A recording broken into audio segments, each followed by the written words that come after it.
어제 위법성 및 위법성 조각 사유의 일반론들을 살펴보셨는데요.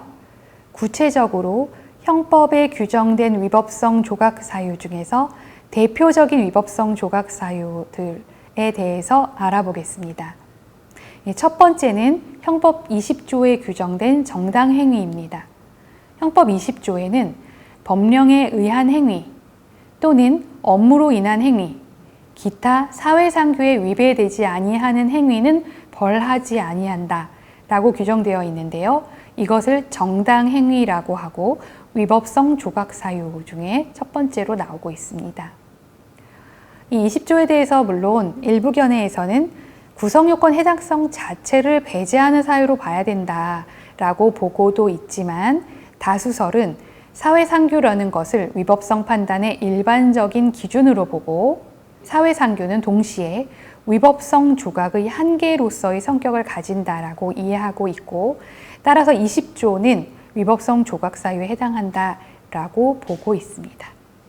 그러면 20조에 규정된 위법성 조각 사유 중에서 첫 번째로 법령에 의한 행위가 있는데요. 이 법령에 의한 행위는 무엇인가? 예를 들면 공무원의 직무 집행 행위가 있습니다. 물론 이 직무 집행 행위는 적법한 공무 집행 행위여야 할 것이고요.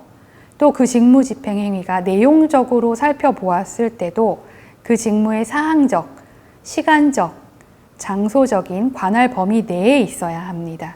그리고 법령이 정한 형식과 절차에 의하여야 할 것이고 비례성의 원칙에 따라서 직무 집행의 의사로 이루어져야 할 것입니다. 예를 들어서 법무부 장관은 사형 집행 명령을 할 수 있습니다. 즉 사람의 생명을 침해하는 행위를 하게 되는 것인데요.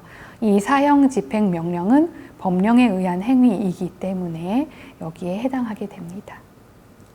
우리가 법령에 의한 행위를 생각할 때 상관의 명령에 따른 행위는 그러면 어떻게 되느냐의 문제가 있습니다. 일반적으로 상관의 명령에 따른 행위를 거역하기는 어렵겠지요. 그렇지만 그 행위가 구성요건에 해당하는 범죄 행위가 됐을 때 단지 상관의 명령에 따랐다라는 이유로 처벌을 할 수 없는 것일까요? 그렇진 않습니다. 또 반대로 상관의 명령에 따른 것을 거역할 수 없었음에도 불구하고 무조건 처벌을 하여야 한다라면 그것 역시 타당한 결론은 되지 않을 텐데요. 상관의 명령에 따른 행위가 만약 적법한 직무 명령에 따른 행위로서 공무원의 행위에 해당한다면 그것은 위법성이 조각될 수 있을 것입니다. 그렇지만 상관의 명령이 위법한 명령이었다라고 한다면 그 위법한 명령은 법령에 의한 행위라고 볼 수가 없습니다. 따라서 위법성은 조각될 수 없고요. 다만 기대 가능성이라고 해서 우리가 책임의 요소가 되는 것이 있습니다. 이 기대 가능성이 없다, 즉 상관과 그 부하의 관계에서 상관의 명령을 도저히 거역할 수 없는 상황이 인정된다라고 한다면 기대 가능성이 없다, 적법행위로 나아갈 기대 가능성이 없다고 보고 책임이 조각될 수 있다라고 볼 수는 있겠습니다. 그리고 이 법령에 의한 행위는 공무원뿐만 아니라 사인, 개인, 일반인 역시 법령에 의한 행위는 가능합니다. 형사소송법상의 개념이긴 한데요. 현행범 체포라는 것을 들어보셨을 것입니다. 현행범이라는 것은 이제 그 즉시 범죄를 하는 그 자를 말하는 텐데요.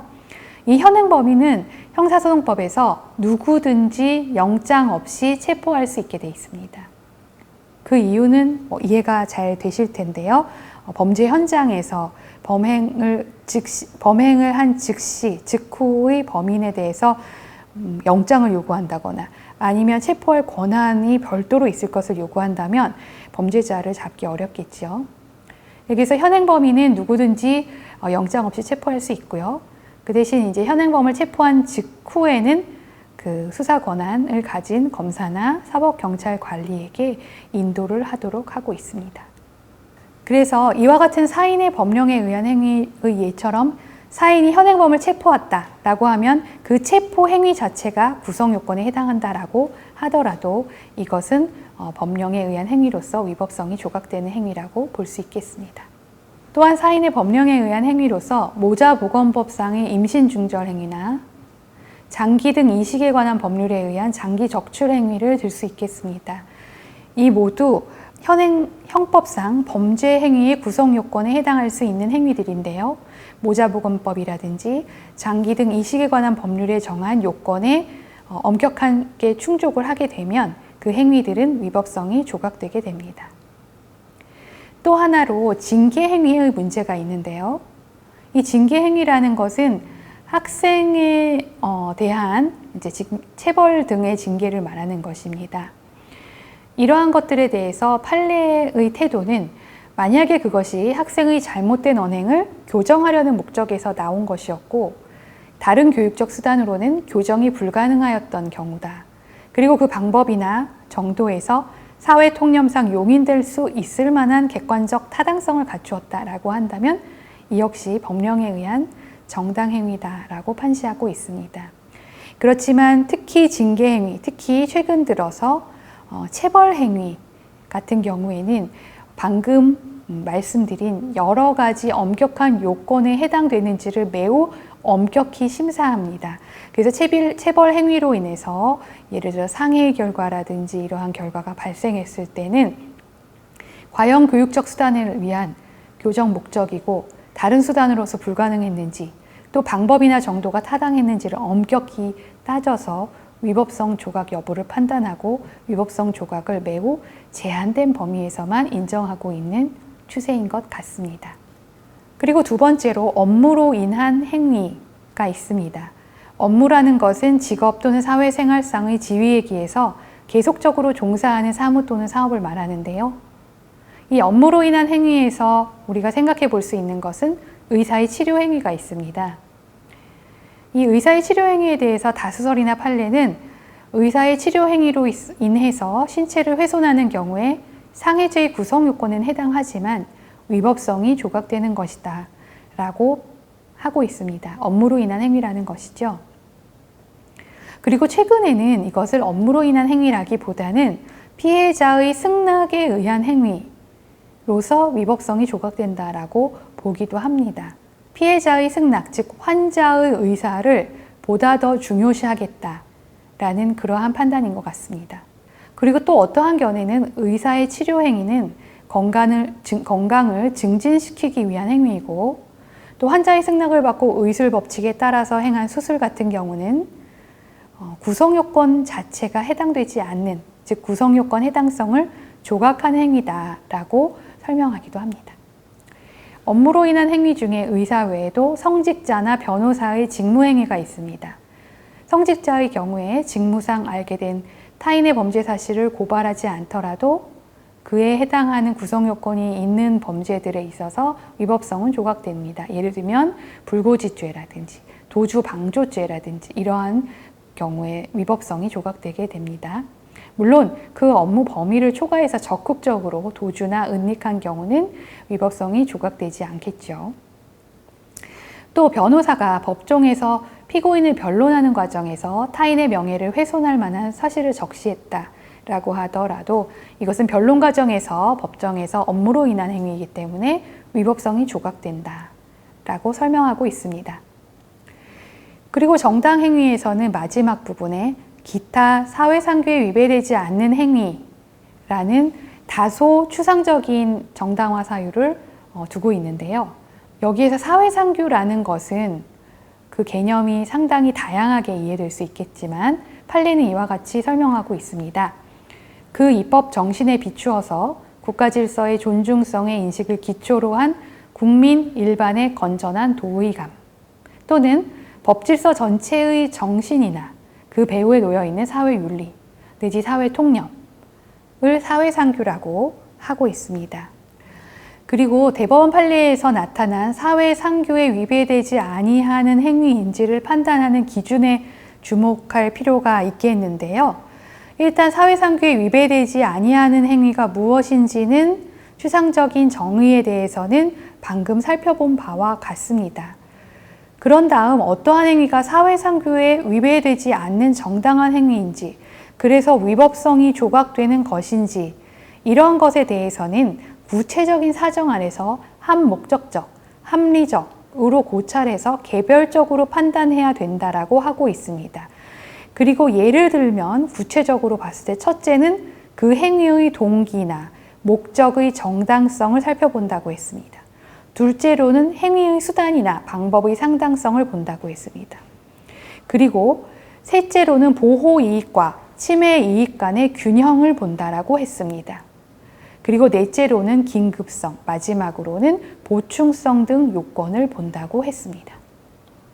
예를 들어서 A가 B의 사무실로 찾아갔는데요. B가 A에게 작성해준 지불각서가 있었던 것입니다. 그래서 그 지불각서에 따라서 돈을 달라고 했습니다. 그런데 B가 이에 응하지 않고 사무실 밖으로 나가려고 했습니다. 그러니까 A가 양손으로 B의 넥타이를 잡고 흔들어서 후경부 피하 출혈상을 입을 정도로 목이 졸리게 되었습니다. 그러니까 B가 A를 떼어놓기 위해서 왼손으로 자신의 목 부근에 넥타이를 잡은 상태에서 오른손으로 A의 손을 잡아 비틀면서 서로 밀고 당기고 한 것입니다. B가 이와 같이 A를 떼어놓기 위해서 A의 손을 잡아서 비틀고 밀고 당기고 한 그 행위가 폭행죄 또는 그로 인해서 A가 상해를 입었다면 상해죄로 처벌받겠습니까? 이 경우 B의 행위는 자신이 목이 졸린 상태에서 벗어나기 위한 소극적인 저항행위에 불과하기 때문에 형법 20조의 정당행위에 해당한다. 기타 사회상규에 위배되지 않는 행위에 해당한다. 라고 볼 수 있겠습니다. 사회상규에 위배되지 않는 행위와 관련해서 안락사와 존엄사라는 문제들을 많이들 이야기합니다. 이 안락사라는 것은 조금 자세히 보면 조금 유형을 분류할 수 있겠는데요. 간접적 안락사는 고통을 완화시키기 위한 처치가 생명 단축의 부수 효과를 가지고 오는 경우입니다. 그러니까 고통을 완화시키기 위한 목적으로 어떠한 처치를 했는데 그 처치 때문에 생명이 단축되게 된 경우를 말하는 것이죠. 그리고 소극적 안락사 또는 존엄사라고 부르는 것이 있습니다. 이것은 환자를 고통으로부터 빨리 벗어나게 하기 위해서 생명 연장의 적극적인 수단을 사용하지 않는 경우를 말합니다. 예를 들어 수혈을 하지 않거나 인공 호흡 장치를 하지 않거나 이를 제거하는 경우를 말합니다.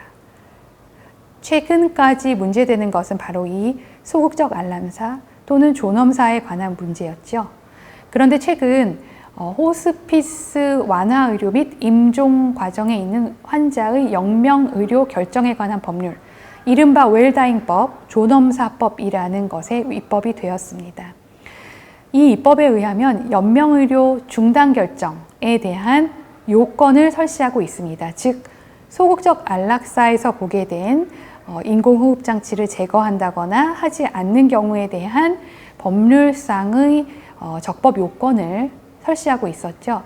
예를 들면 환자가 사전에 연명의료 의향서를 작성했다든지 없다고 하는 경우에는 환자 가족 2명 이상이 일치하는 진술이 있고 담당 의사가 확인하는 경우 등의 경우에는 연명의료 중단 결정을 할 수 있도록 되어 있고 그 경우에도 일정한 소정의 기본적인 행위를 반드시 하도록 되어 있습니다.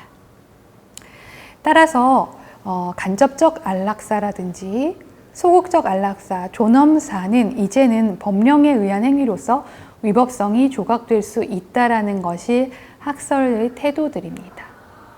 남은 것은 적극적 안락사의 문제인데요. 이것은 고통을 제거하기 위해서 적극적으로 생명 단축 수단을 사용하는 것입니다. 외국의 예와 같이 일정한 주사를 놓는 등의 방법인데요. 이 적극적 안락사에 대해서는 몇몇 개의 국가에서 허용하고 있다든지 또 일정한 소수의 견해는 일정한 요건, 예를 들어서 환자가 불치의병으로 죽을 시기에 임박했고 육체적 고통이 매우 극심하고 현대의학으로는 도저히 이를 완화할 수가 없고 환자의 촉탁이나 승낙이 있고 원칙적으로 의사가 시행하고 윤리적으로도 타당한 방법이라면 이것도 마찬가지로 정당행위로 허용해야 된다라는 견해도 있습니다. 그러나 아직까지 우리 사회에서는 이것에 대해서는 환자의 승낙이 있건 보호자의 동의가 있건 어떠한 경우에도 위법성은 조각되지 않는다라고 보고 있습니다.